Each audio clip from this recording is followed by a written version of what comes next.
امریکہ اور ایران کے درمیان جوہری مذاکرات کا دوسرا دور منگل کو جنیوا میں ہوگا۔ سوئٹزرلینڈ کی حکومت نے واضح کیا ہے کہ اس بار بھی بات چیت عمان کی ثالثی میں ہوگی۔ ایرانی حکومت نے بھی امریکہ کے ساتھ مذاکرات کے لیے تاریخ کی تصدیق کر دی ہے۔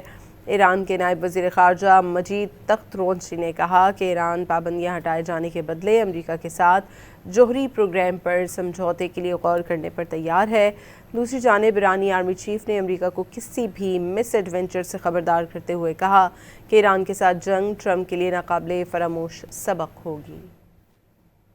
امریکہ اور ایران کے درمیان جوہری مذاکرات کا دوسرا دور منگل کو جنیوا میں ہوگا۔ سوئٹزرلینڈ کی حکومت نے واضح کیا ہے کہ اس بار بھی بات چیت عمان کی ثالثی میں ہوگی۔ ایرانی حکومت نے بھی امریکہ کے ساتھ مذاکرات کے لیے تاریخ کی تصدیق کر دی ہے۔ ایران کے نائب وزیر خارجہ مجید تخترونسی نے کہا کہ ایران پابندیاں ہٹائے جانے کے بدلے امریکہ کے ساتھ جوہری پروگرام پر سمجھوتے کے لیے غور کرنے پر تیار ہے۔ دوسری جانب ایرانی آرمی چیف نے امریکہ کو کسی بھی مس ایڈونچر سے خبردار کرتے ہوئے کہا کہ ایران کے ساتھ جنگ ٹرمپ کے لیے ناقابل فراموش سبق ہوگی۔